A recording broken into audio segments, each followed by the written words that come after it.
I have, in thinking about this, there are two, there are, there are really two things that are important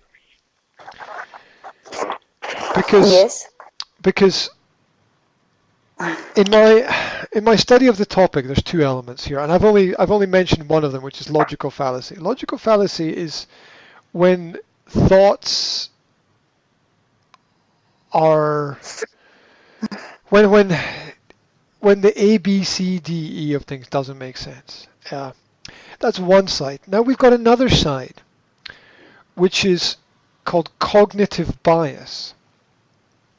And cognitive bias is when you think A, B, C, D, E makes sense because of your life experience, but it doesn't. Mm-hmm. And both of these things connect together very strongly.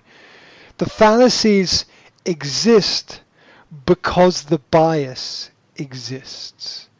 We make the mistakes because in our history we learned the pattern of the mistake rather than the pattern of the correct way of doing things. And I think that because the thinking comes before the mistake, that the thinking is perhaps a more important element to look at than just logical fallacy, because the fallacy is the mistake, Mm-hmm. but the bias is the reason why the mistake happens.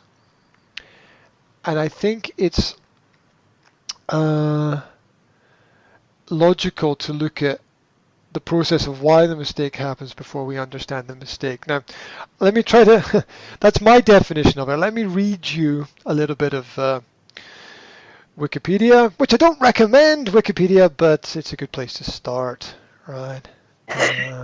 Um, so, um, yes. So, fallacy. A fallacy is the use of invalid or otherwise faulty reasoning, sometimes known as wrong moves. Mm-hmm. You know, it's what leads to the mistake that we make, especially in the construction of an argument.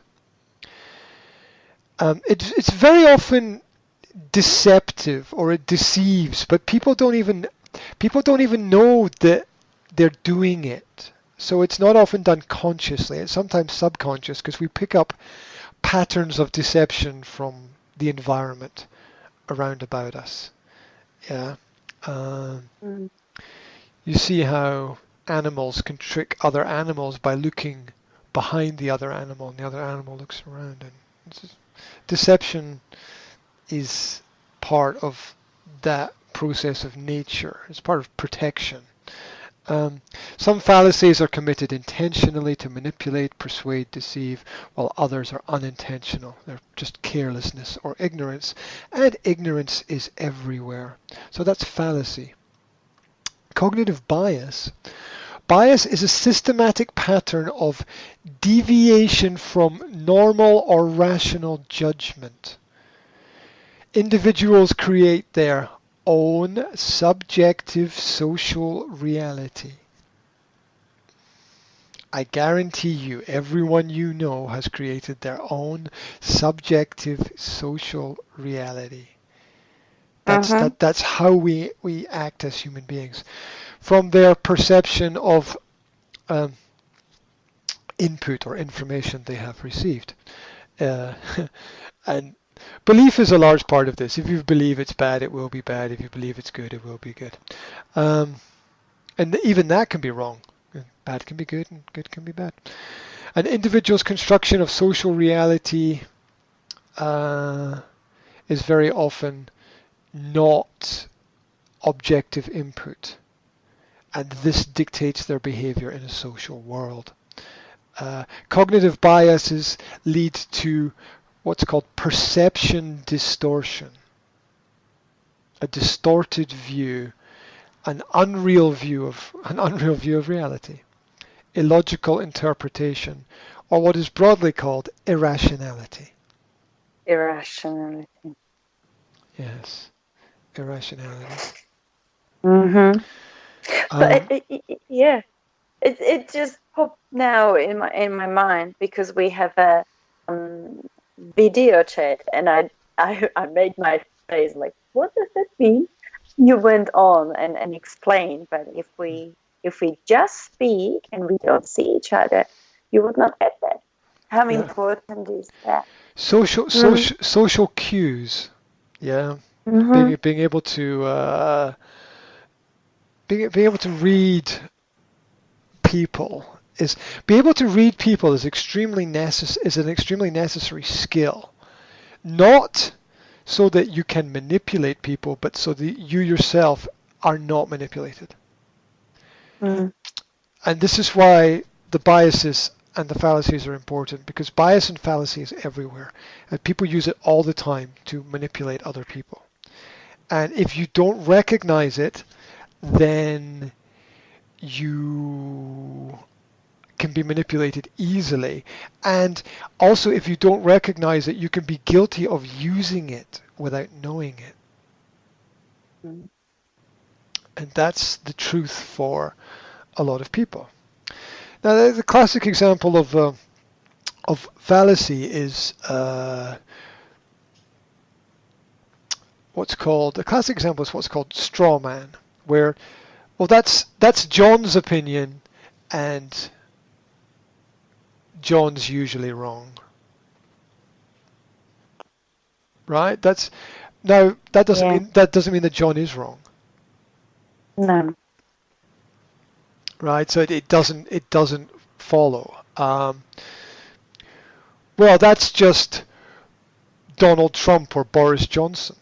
Well, it doesn't mean that they're wrong, though. And what it's called is it's attack on the person.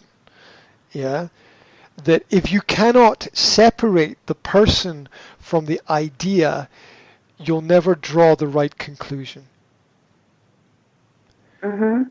Because those Which, are, yeah, those, yeah, you mentioned it at the very beginning yeah, when we start to have these conversations. It's like, I disagree with your idea, but that doesn't mean I disagree with you. yeah, Or yeah, it's just this, the line. yeah. It's,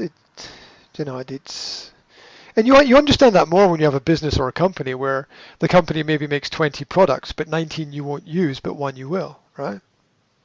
Where it's like I don't Mm-hmm. like these 19 products, but it doesn't mean I don't like the company, because I'll still use this other product because the company can always produce something else, which is better. Yeah, maybe for a couple of years, maybe Dell makes bad laptops, but then they make a good one, and you're like, okay, you, it's like I dislike this company, but I've said this myself, like I dislike this company, but this product is actually really good. Yeah, Unless yeah, there is another deeper moral point. yeah. So that's that's one of the most common fallacies is that people attack people instead of attacking the argument, which is a sign of weakness, actually.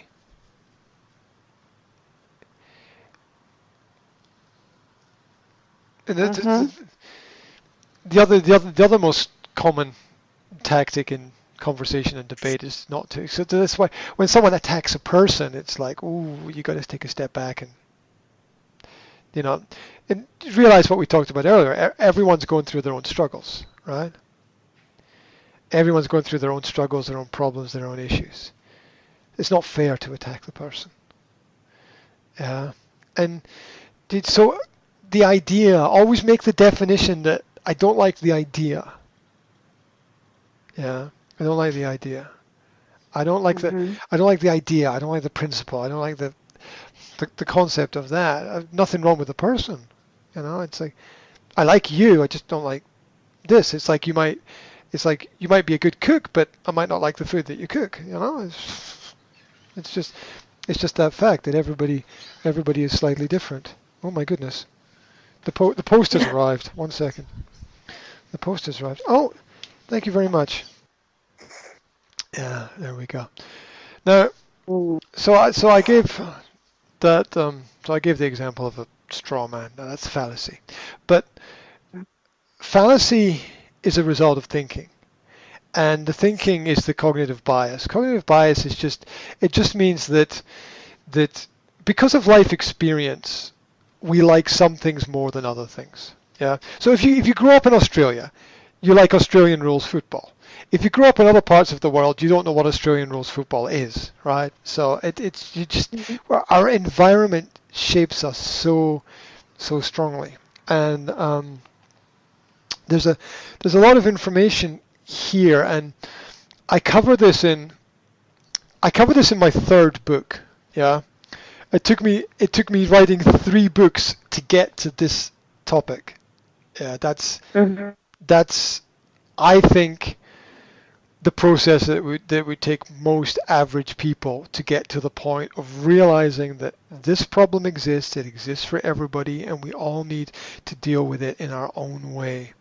So I think some of the things that I'm going to present now will register now, and I'm going to guess that some things will register in the future.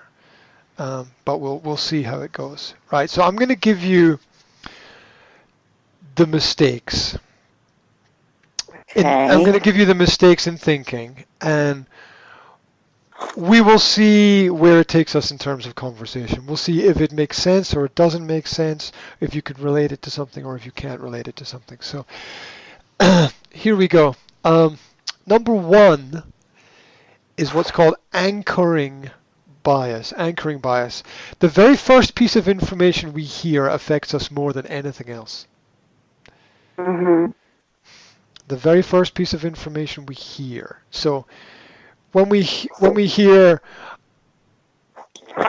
when the very first thing we hear is Mary's a bitch, right? That piece of information has a very powerful effect because we instantly relate Mary to a negative word, and we hold that within our own mind. And we are human beings. That's what we do as human beings.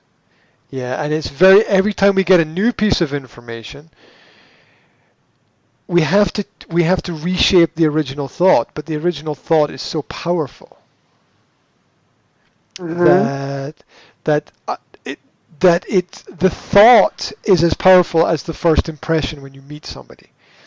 Like if you meet somebody and you don't make a good first impression or get a good first impression, it's really hard to correct that. Possible. Possible because time changes things. Like my meeting yesterday with this businessman, I said to him at the end of the meeting, you know, from our previous short meetings before, I had a picture of you, and I have to say I was completely wrong. Because this Mm-hmm. impression that I got from the short meetings is really nothing like who you are after sitting down with you for a longer period of time. I appreciate and respect you so much more because I know so much more now. And I think Mm-hmm. and I think that's a great way to connect with people, to admit your own mistakes about things like that. Yeah, it's um yeah, I think there's in being honest and to a certain extent humble about your own mistakes, it creates the transparency that allows you to connect with other people as well. Um, this idea that we should all be great at everything is just ridiculous.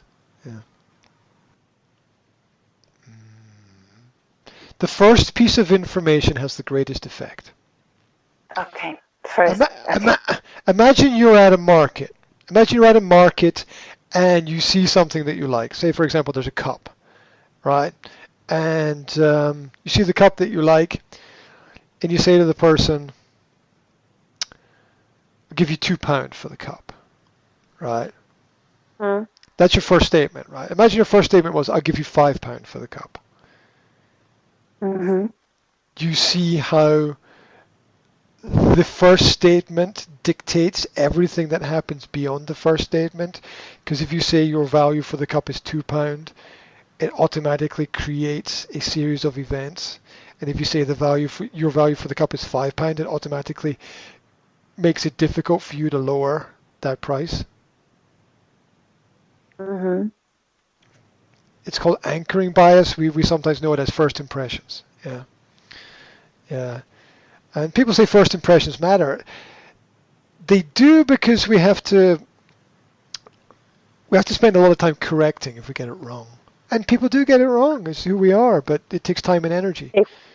If we have a chance, sometimes because of that, there might not be any opportunity to change that impression. Well, here's my perspective on it. Sometimes it can be great if you make a bad first impression because things can only get better.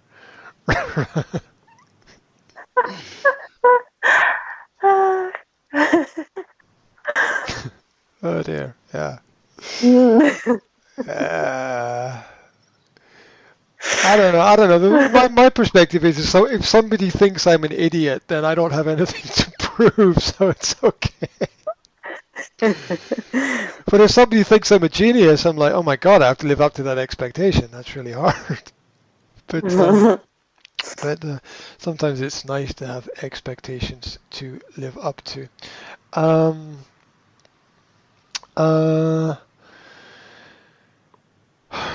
Okay, number 2. We're gonna get to about there's there's a lot of these. There's like 20. We're gonna get to maybe about 4 or 5 today, but they're all important. Okay, we'll see how far we get.